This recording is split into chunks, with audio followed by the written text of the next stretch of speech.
O tema de hoje é Quem é Deus? Olá, eu sou Marcos Antônio, esse é o canal Verdade que Liberta e hoje eu quero apresentar para vocês um tema maravilhoso da Palavra de Deus, que é falar sobre Deus. Quem é Deus? Eu quero aqui gravar uma sequência de vídeos falando sobre a divindade. Então eu estarei gravando esse, falando acerca do Pai, estarei gravando outro vídeo falando acerca do Filho, Jesus Cristo, Deus Jesus Cristo, e também um terceiro vídeo que vai falar sobre o Deus Espírito Santo, tá bom? Então, acompanhe o vídeo de hoje, que o vídeo estará muito bom, será muito elucidativo, espero, para que você também possa aprender mais sobre a Palavra de Deus e sobre a divindade, sobretudo, tá bom? O primeiro texto que eu quero aqui deixar aqui para vocês, da Palavra de Deus, respondendo a pergunta, né? Quem é Deus? E a gente vai ali em Gênesis, capítulo 1, no versículo 1, a Bíblia, ela já começa a falar de Deus e quem Ele é, certo? Gênesis capítulo 1, versículo 1 diz: No princípio criou Deus os céus e a terra. Então a Bíblia, ela já começa falando que Deus criou o céu e a terra. Deus, então, portanto, é criador. E além dele ser criador, ele é mantenedor e também é o nosso Salvador. Em outros textos também, a Bíblia vai deixar claro quem é a pessoa divina do Pai.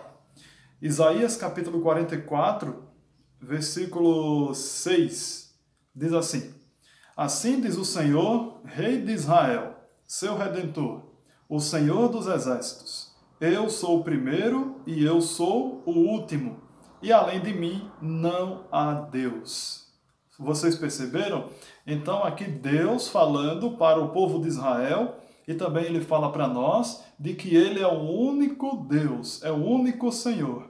E na tua Bíblia, pode perceber aí que no verso 6 aparece a palavra Senhor duas vezes, e todas as letras em maiúsculo. Isso, todas as vezes que você encontrar na Bíblia a palavra Senhor dessa maneira, isso quer dizer que ali está o nome de Deus, né? Nós sabemos que na antiguidade muitos povos pagãos adoravam a falsos deuses, deuses de pedra, de madeira, de barro, obra humana. Mas Deus, quando ele se apresenta ao povo de Israel, ele se apresenta como sendo o único Deus verdadeiro. Isso a gente percebe também lá em Deuteronômio capítulo 6, no versículo de número 4. Essa passagem de Deuteronômio é muito importante e os israelitas têm um certo carinho por esse capítulo. Diz assim: Ouve Israel, o Senhor, nosso Deus, é o único Senhor. Então, diante das divindades que todos os povos da antiguidade ali adoravam, Deus se apresenta ao povo de Israel dizendo o seguinte: Eu sou o único Senhor. Ele é o único Deus verdadeiro. Tanto que no Novo Testamento, Paulo, lá em Efésios capítulo 4, no versículo 4 ao 6 ali, ele vai dizer que há uma só fé, um só Senhor e um só batismo. Ou seja, um de qualidade. Então Paulo está dizendo também para nós que existe apenas um Deus verdadeiro. Então aqui voltando para o texto, Deuteronômio 6, verso 4, a gente percebe que Deus ele se apresenta a Israel como o único Senhor. A palavra único no hebraico é errad. E essa palavra único no hebraico, ela tem duas palavras que dão significados diferentes. Tem o Yahid e tem o Errad. O Yahid é o único de um só, é o único de um mesmo.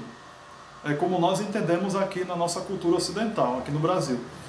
Agora, Errad já é uma unidade composta.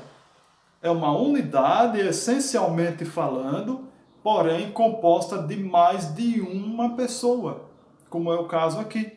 Então aqui nós percebemos que essa palavra errade, em Deuteronômio 6, verso 4, está dizendo que não é o único Deus como, por exemplo, os árabes acreditam, né? O único monoteísmo radical. Né? Nós cremos no Deus do céu, no Deus verdadeiro, né? E nós somos monoteístas, só não somos monoteístas radicais, porque existem três pessoas distintas que é um Deus. É um Deus que se manifesta em três pessoas. Isso não é muito difícil de entender, porque o Pai, o Filho e o Espírito Santo é uma família divina, é uma unidade composta por três seres pessoais, porém os três, né, têm as mesmas qualidades de caráter, têm a mesma essência, têm a mesma personalidade. Então é um Deus que se manifesta em três, ou seja, não são três deuses, mas é apenas um que, então, vive nos três, né, nos três seres distintos. A essência de Deus, né, nos três seres distintos.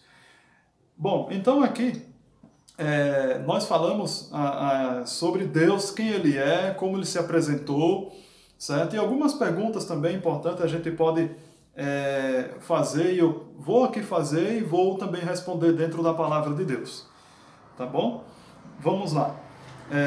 Uma das perguntas que é feita é como provar a existência de Deus? Para começar, essa palavra provar, ela deveria estar em aspas, né?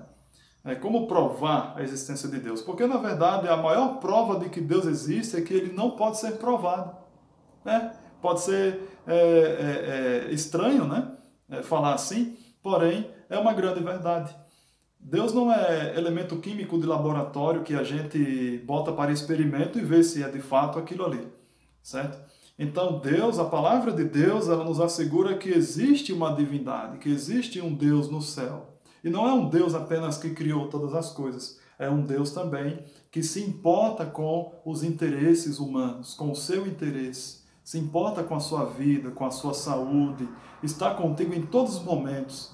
Ele guia seus passos, ele te acompanha quando você vai trabalhar, quando você vai estudar, ele cuida do teu sono enquanto tu dorme.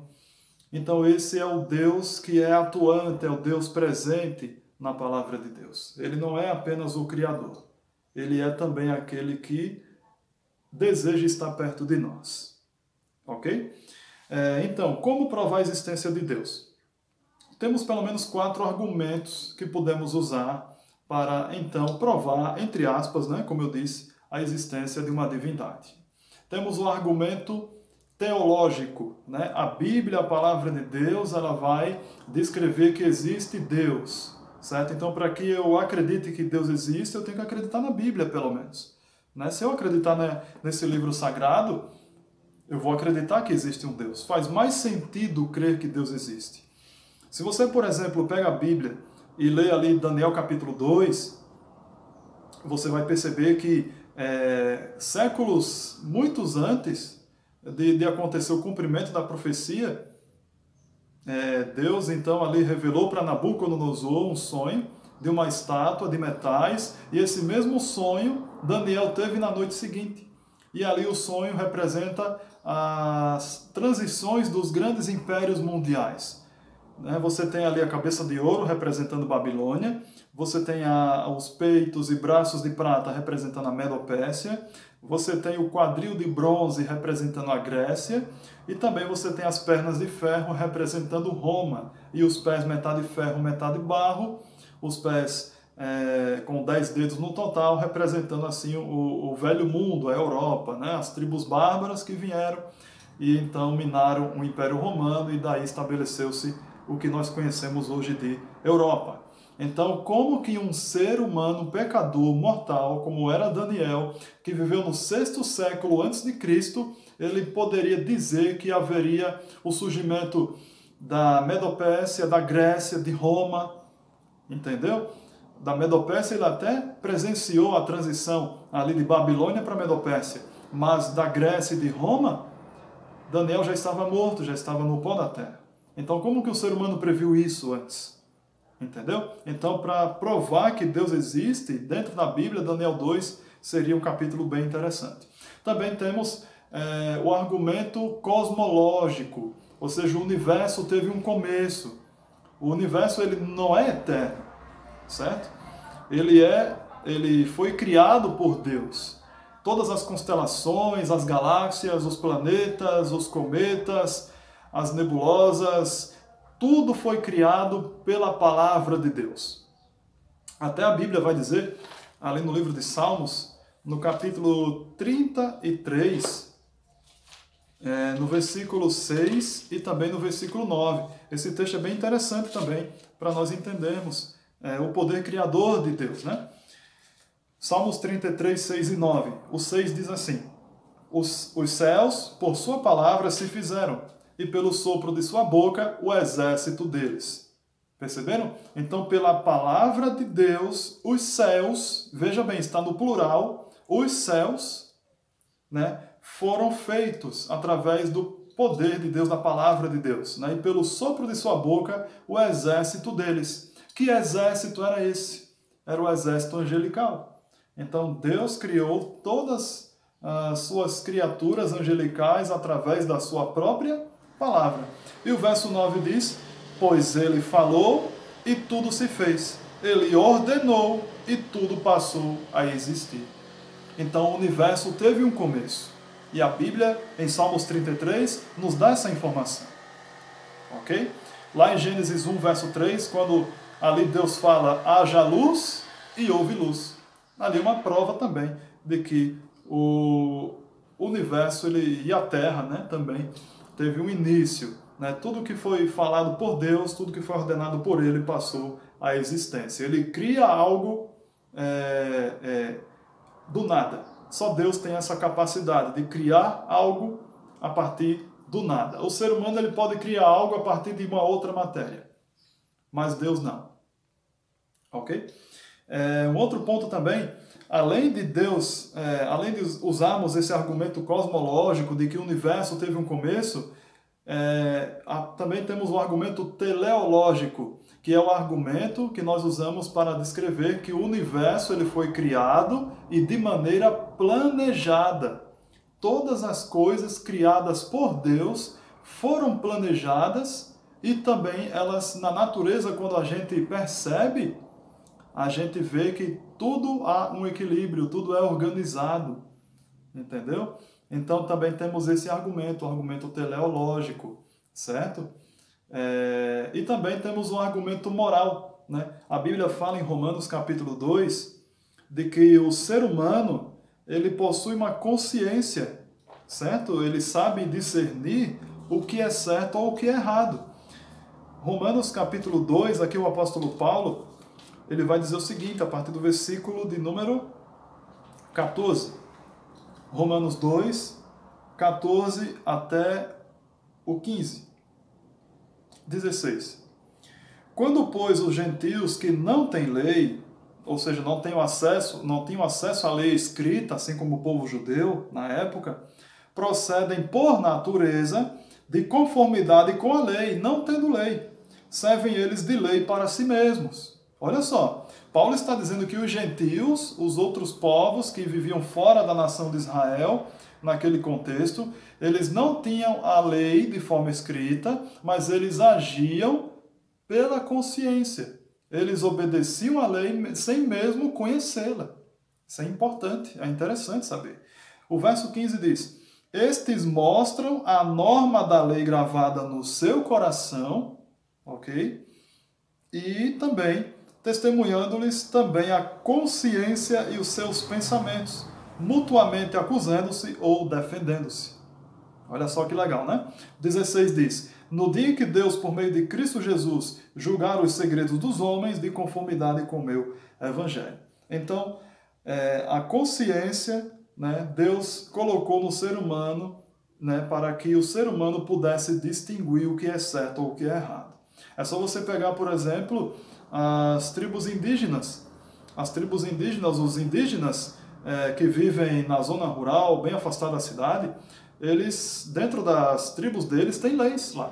Mesmo que eles não tenham o acesso à Bíblia, eles também têm regras lá dentro, têm normas. E veja que a Bíblia fala que a norma da lei, ela foi gravada no seu coração. Você lembra que na Antiga Aliança, a base da Antiga Aliança era a lei de Deus, nas tábuas de pedra, né, que Deus concedeu a Moisés, e Moisés ali no Monte Sinai recebeu as tábuas da lei de Deus com os 10 mandamentos de forma escrita. Na Nova Aliança, essa lei não está mais em tábuas de pedra, mas sim no coração. Diz lá em Hebreus 8, 8 a 10. Certo? Então essa é uma prova também de que Deus existe. Então tem esses 4 argumentos, certo? Tem um argumento para nós refrisarmos aqui, o argumento teológico, temos o argumento cosmológico, temos o argumento teleológico e temos o argumento moral. Esses 4 argumentos servem de base para que nós possamos provar, entre aspas, que Deus existe. Ok? Esse foi o vídeo de hoje. Quero agradecer a companhia. Que Deus abençoe você. Que Deus, aquele que tudo pode, aquele que tudo conhece, aquele que é Criador e também mantenedor e Salvador, Ele esteja na tua vida hoje e sempre. Muito obrigado. Se você gostou do vídeo, dá uma curtida. Se você ainda não é inscrito, se inscreve no canal, ativa o sininho e para que as notificações possam estar ativadas no teu canal, e assim, quando tiver novos vídeos, vai chegar a notificação para você, tá bom? Um grande abraço, Deus abençoe.